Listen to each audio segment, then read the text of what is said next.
జన్మభూమి మా ఊరు కార్యక్రమంలో భాగంగా విశాఖ ప్రజలతో వీడియో కాన్ఫరెన్స్ లో సీఎం చంద్రబాబు మాట్లాడుతున్నారు. లైవ్ లో చూద్దాం.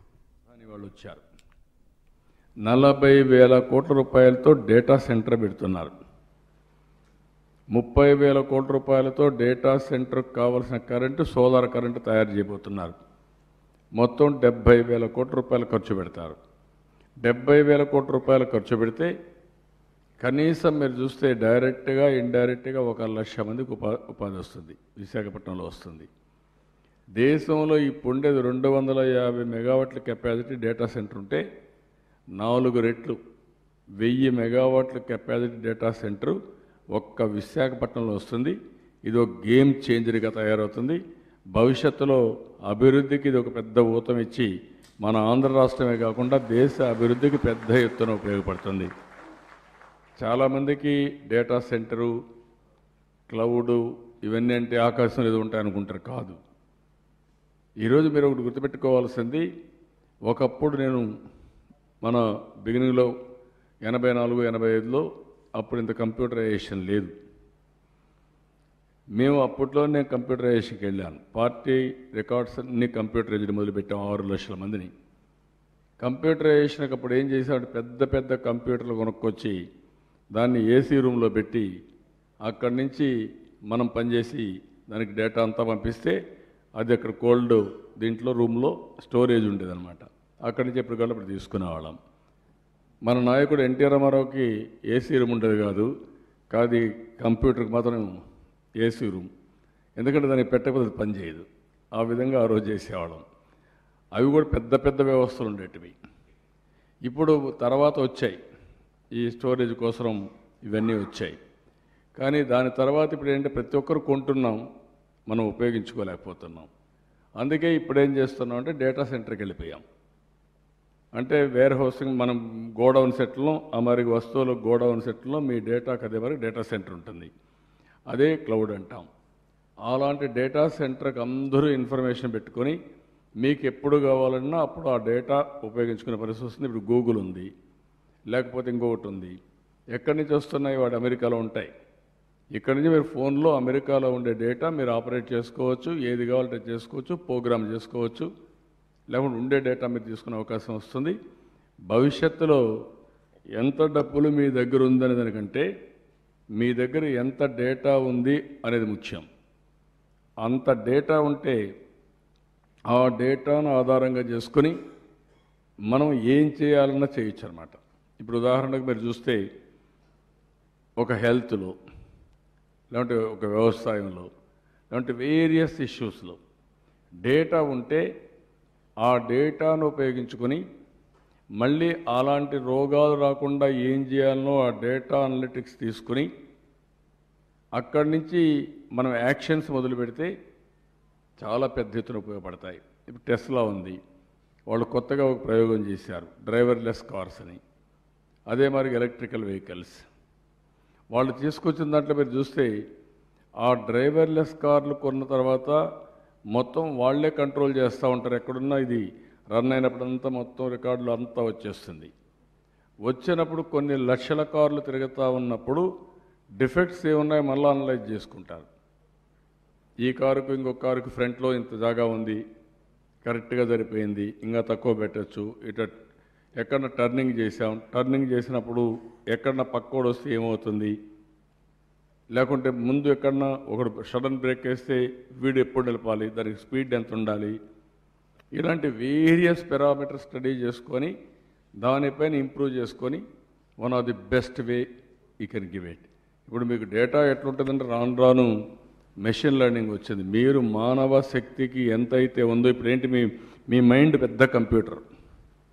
మీరు చూడండి, చిన్నప్పుడు ఎప్పుడో చదువుకుంటారు మీరు, చిన్నప్పుడు ఎప్పుడో ఒక సంఘటన జరుగుతుంది, మీ మైండ్లో ఇప్పుడు కూడా గుర్తుంటుంది. ఎంత ఉంది మీ మైండ్? చిన్న మైండే. ఆ మైండ్లో గిగాబిట్ కెపాసిటీ జ్ఞాపక స్టోరేజ్ ఉంటుంది, ఎప్పుడు కావాలంటే అప్పుడు రిట్రీవ్ అవుతుంది. అదే మరి కంప్యూటర్లో కూడా మొత్తం డేటా ఉంటే అక్కడి నుంచి ఆర్టిఫిషియల్ లెర్నింగ్, మెషిన్ లెర్నింగ్ వస్తే మనమన్నప్పుడు నిద్ర పడుకున్నప్పుడున్న కొంచెం మైండ్ కొంచెం ప్రశాంతంగా ఉంటుంది. కానీ డేటా ఉంటే కంప్యూటర్ కావాలంటే 24 hours పనిచేస్తూ ఉంటుంది. ఆ స్టేజ్కి మనం రీచ్ అయిపోతున్నాం. మానవ శక్తికి అదనంగా ఈ యొక్క కంప్యూటర్ శక్తి కూడా యాడ్ అయితే మనం చేసే పనికి మల్టిప్లర్ ఎఫెక్ట్. మీరు ఒక డైరెక్షన్లో ఆలోచిస్తారు, ఒక కంప్యూటర్ డేటా ఉంటే కొన్ని వందల డైరెక్షన్లో ఆలోచించి మనం సొల్యూషన్స్. కానీ ఈరోజు మన గవర్నమెంట్ ఉంది. ఒకప్పుడు నేను కంప్యూటరైజేషన్ లేదు, వస్తానే కంప్యూటరైజ్ చేశాం, ఆధార్ పెట్టాం, ఇప్పుడు భూధార్ తీసుకొచ్చాం, భూమి గుడి రికార్డు తీసుకొచ్చాం, పీపుల్స్ హబ్ తీసుకొచ్చాం, కాంప్రహెన్సివ్ ఫైనాన్షియల్ మేనేజ్మెంట్ తీసుకొచ్చాం. ఇప్పుడు బోగస్ అనే మాట లేకుండా అన్నీ పర్ఫెక్ట్గా చేసేస్తున్నాం. ఒకప్పుడు 1,50,00,000 అప్లికేషన్లు వచ్చాయి. ఈ సంవత్సరం జన్మభూమి పెడితే ఈరోజు జన్మభూమిలో ఉన్నాం కాబట్టి 4 లక్షల అప్లికేషన్లు. ఇప్పటికీ 4 లక్షల అప్లికేషన్లు కొన్ని రిపీట్ చేసినట్టు పాతవే ఒక 40,000, 50,000 వచ్చాయి. అంటే ఆ రోజు వేరియస్ కారణాల వల్ల ఈ పని కాదనుకుంటే మళ్ళీ ఆ ఆస్తి వాళ్ళు రాశారు. అదే సమయంలో చిన్న చిన్న పనులు నేను స్టాచ్యురేషన్కి వెళ్ళమన్నాను. పెన్షన్ అర్హులందరికీ ఇవ్వాలి, రేషన్ అర్హులందరికీ ఇవ్వాలి, ఇండ్లు అర్హులందరికీ ఇవ్వమన్నాం. మిగిలినటువన్నీ సర్వీస్ స్టాండర్డ్స్ పెట్టాం. జన్మభూమి అవుతా ఉంది. ఈరోజు 9వ రోజు, రేపు 10వ రోజు. 10వ రోజుకు పూర్తి చేసి 11వ రోజు నేను ఒక రిపోర్ట్ ఇస్తాను, ప్రోగ్రెస్ రిపోర్ట్ పెట్టేస్తాను పబ్లిక్. ఈ 10 రోజుల్లో మీరు ఇన్ని అప్లికేషన్లు చేసి పెట్టారు, ఇన్ని ప్రాబ్లమ్స్ నేను క్లియర్ చేయగలిగాను. ఇప్పుడేంటి ఇక్కడ మనకు ఆర్టీజీలో మొత్తం ఉంది, వీళ్ళు వెరిఫై చేస్తున్నారు, ఫీల్డ్ ఆఫీసర్స్కి ఇన్ఫార్మ్ చేస్తున్నారు, ఊర్లో కూర్చుంటున్నారు, నీ అప్లికేషన్ కరెక్ట్ ఇస్తాం, అతను వెరిఫై చేసుకొని. కాదు నువ్వు అప్లికేషన్ పెట్టావు, ఈ రీజన్స్ వల్ల ఇవ్వలేకపోయాం. ఒకవేళ మా దగ్గర ఆర్టీజీలో కరెక్ట్గా కొంచెం అటు డేటా ఉన్నా ఫీల్డ్లో వెరిఫై చేసిన తర్వాత రెండుగా వెరిఫై అయితే 100% లేదు కాబట్టి ఇమ్మీడియట్గా ఇస్తాం. దీంతో ఏమైందంటే ఇప్పుడు కంప్లైంట్స్ తగ్గిపోయినాయి. ఒకప్పుడు జన్మభూమి పెడితే గొడవలే లేవు, ఎవరిన గొడవ చేయాలన్న అవకాశం లేదు. ఎందుకంటే గొడవ చేస్తున్నాం అంటే సమాధానం కూడా లేదు. ఆ పరిస్థితికి రీచ్ అయ్యాం. నెక్స్ట్ స్టెప్ పోతున్నాం మనం. ఈరోజు రేపైతే 16,000 గ్రామాల్లో విలేజ్ డెవలప్మెంట్ ప్లాన్ తయారు చేస్తున్నాం. ఒకేసారి 16,000 గ్రామాల్లో విలేజ్ డెవలప్మెంట్ ప్లాన్ తయారు చేసి నేను నెల్లూరులో గ్రామంలో విలేజ్ డెవలప్మెంట్ అంటే ఏంటి, మీరు కంపెనీల మారిగా ఒక ఫీజిబిలిటీ రిపోర్ట్ తయారు చేసుకున్నట్టు ఇప్పటికీ 5 ఏళ్లలో ఏం జరిగింది, ఆ గ్రామంలో మౌలిక సదుపాయాలేంటి, వ్యక్తిగత ప్రయోజనాలేంటి, వ్యక్తిగత ఆదాయ వివరాలేంటి. ఇప్పుడు మళ్ళీ 5 సంవత్సరాల్లో మనందరం కూర్చొని ఒక పక్క సస్టైనబుల్ డెవలప్మెంట్ గోల్స్ కానీ, ఇంకొక పక్క తలసరి ఆదాయం కానీ, జీవీఏ కానీ, ఇంకొక పక్కన ఆ ఊర్లో ఉండే అన్ని వనరులు ఉపయోగించుకొని కుటుంబ వికాసం, సమాజ వికాసం ఏం జరిగిందో రివ్యూ చేసుకుంటూ నెక్స్ట్ 5 ఇయర్స్లో ఎక్కడికి పోవాలో వర్కౌట్ చేస్తాం. మీరు అందుకే గుర్తుపెట్టుకోవాలి, ఈ ప్రభుత్వం చాలా సిస్టమేటిక్గా పనిచేశాం కాబట్టి వ్యవసాయ రంగంలో 4 సంవత్సరాల్లో 97% అభివృద్ధి అయింది. అంటే డబల్, ఆల్మోస్ట్ ఆల్ 2 ఆదాయం వ్యవసాయ రంగంలో చేసిన ఏకైక ప్రభుత్వం భారతదేశంలో మనం ఒక్కరే ఉన్నాం, దగ్గరలో కూడా ఎవరు లేరు. దానికి కూడా స్ట్రాటజీ పెట్టాం. వాటర్ మేనేజ్మెంట్ కరువు వచ్చింది. ఈరోజు అనంతపురం జిల్లాలో ఒక చిన్న ఐడియా మీకు చూసి ఎట్లుంటాయంటే, అనంతపూర్ ఎడారిగా మారిపోతుందన్నారు. అక్కడి నుంచి స్టార్ట్ చేశాం. నీళ్ళు ఇవ్వాలంటే ఎక్కడి నుంచి ఇవ్వాలి? దానికోసం ఫస్ట్ స్టెప్ వర్షపు నీరుని భూగర్భ జలాలుగా మార్చాలని ఎక్కడెక్కడ మొదలుపెట్టాం. Farm ponds, check dams, everything చేశాం. ప్రతి సోమవారం నీరు ప్రగతి అనే కార్యక్రమానికి శ్రీకారం చుట్టాం. ఇంకొక పక్క పోలవరం ముమ్మరంగా పూర్తి చేశాం. మధ్యలోనే పట్టిసీమ పూర్తి చేసి గోదావరి కృష్ణ అనుసంధానం చేసి గోదావరి నీళ్లు కృష్ణా డెల్టాకి ఇచ్చి, కృష్ణా డెల్టాకి ఇచ్చే నీళ్లు శ్రీశైలంలో పెట్టి హంద్రీనీవా కాలువ పూర్తి చేసి ఆ నీళ్లు అనంతపురం తీసుకెళ్ళాం. నాకు వచ్చి కియా మోటార్స్ అడిగారు, మీరు ఇండస్ట్రీ పెట్టమన్నాను, ఎక్కడ పెట్టమన్నాడు అడిగారు. మీరు అనంతపురంలో పెట్టితే బాగుంటుంది, బెంగళూరు ఎయిర్పోర్ట్ కూడా ఉంది, మీకు బెంగళూరు సిటీ కూడా ఉందని చెప్పాను. పెట్టాలంటే మాకు నీళ్ళు లేవు కదా అన్నారు. ఐ టోల్డ్ దెమ్ 6 నెలలు టైం ఇవ్వడం మీరు నాకు చాలు, నీళ్ళు వచ్చిన తర్వాత మీరు ప్రాజెక్ట్ స్టార్ట్ చేయమన్నాను. మా సెక్రటరీ 2-3 సార్లు వెళ్ళాడు. సోలమన్ రాజు గారు వెళ్ళి మాట్లాడారు, అన్నీ చేసి వచ్చారు. కడాన within 6 months there is a Gollapalli reservoir ఉంటే దాన్ని పూర్తి చేసి హంద్రీనీవా కాలువ పూర్తి చేసి అందులో నీళ్లు పెట్టాం. నీళ్లు పెట్టిన తర్వాత కియా మోటార్స్ వచ్చారు. ఇండియాలో ఫస్ట్ టైం కియా మోటార్స్ అతిపెద్ద ఎఫ్డిఐ ప్రాజెక్టు అనంతపూర్ జిల్లాకు వచ్చింది. ఈ నెల 29వ తారీఖున మొదటి కారు అక్కడ మ్యానుఫ్యాక్చరీ బయట వస్తుంది. దాంతో ఆటోమొబైల్ ఎకోసిస్టమ్ వచ్చింది. ఇంకా చాలా వచ్చే అవకాశం వస్తుంది. దీనివల్ల ఎడారిగా మారిపోతుందనుకున్న అనంతపురం జిల్లా ఇప్పుడు డబ్బులు విపరీతంగా భూమి విలువ పెరిగిపోయింది. అప్పుడు ఫ్రీగా ఇచ్చేసేవాళ్ళు, లేకుంటే తక్కువ రేటుకు ఉండేది.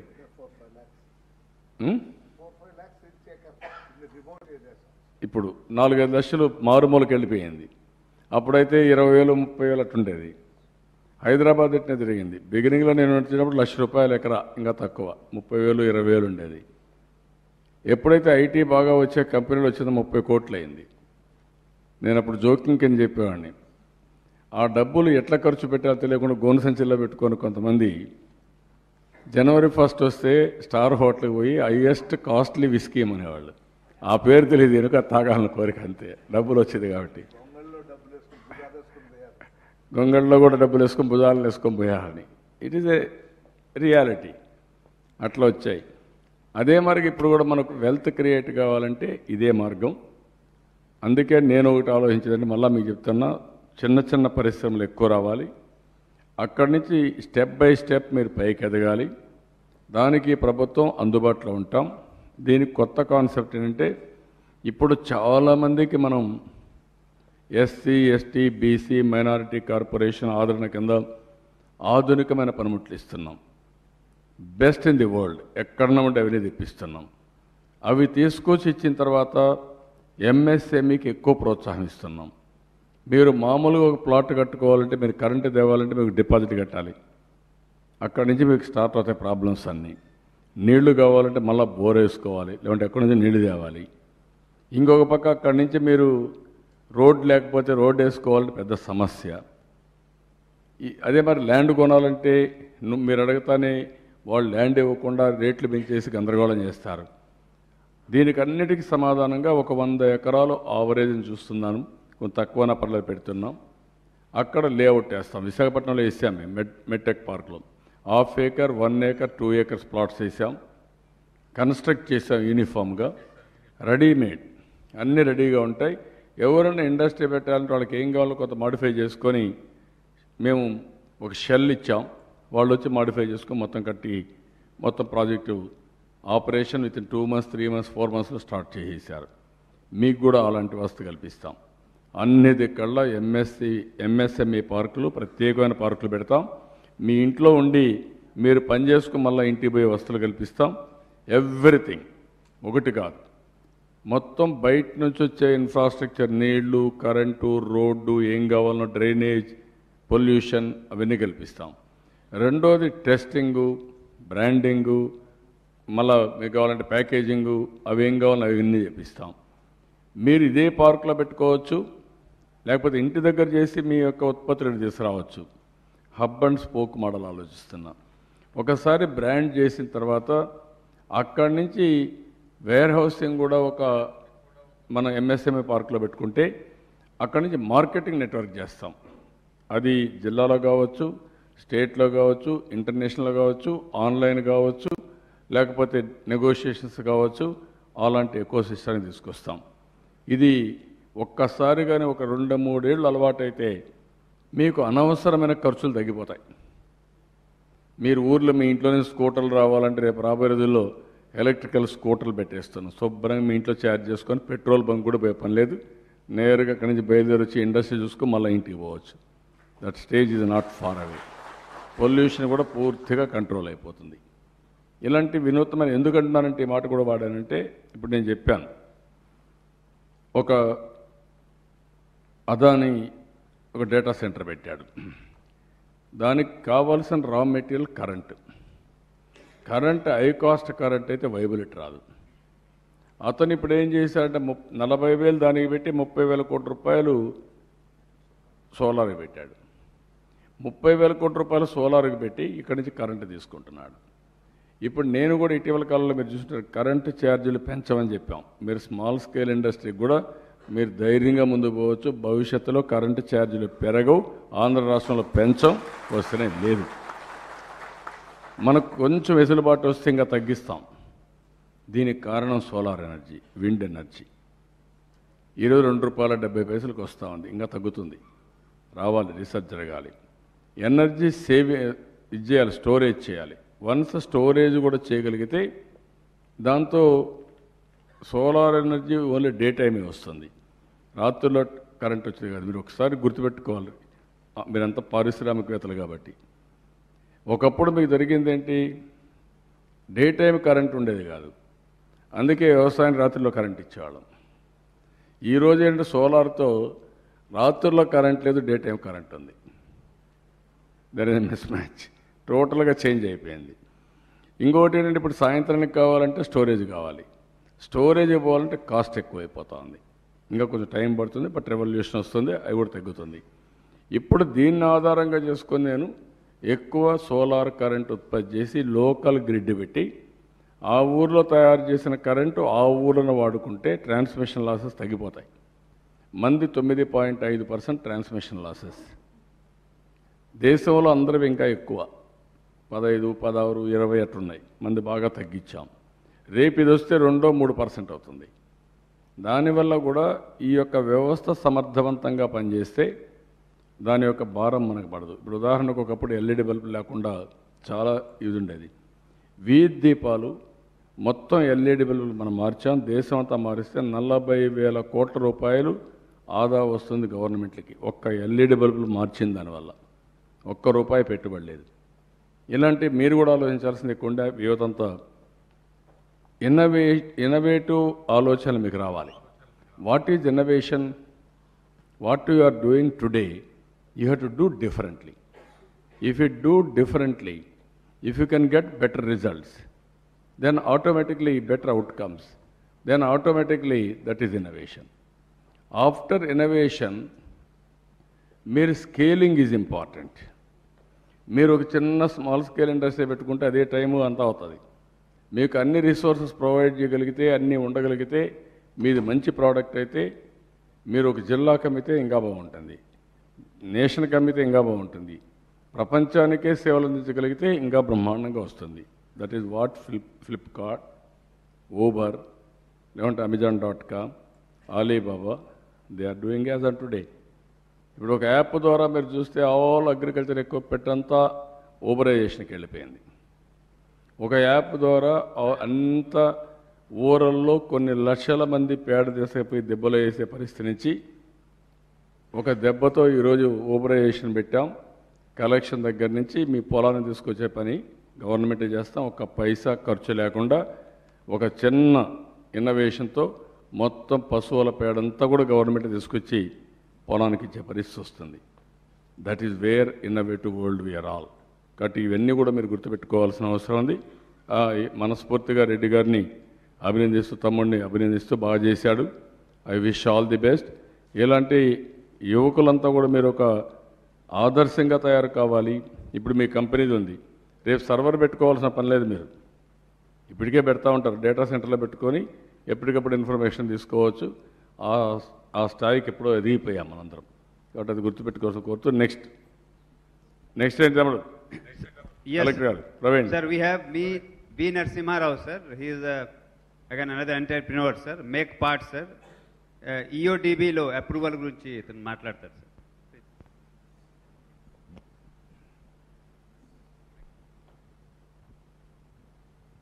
సార్ నమస్కారం సార్. నా పేరు నరసింహారావు. మాకు మెక్ పార్ట్స్ అనే కంపెనీ స్టార్ట్ చేసాం రీసెంట్గా ఇక్కడ. ఎక్కడండి?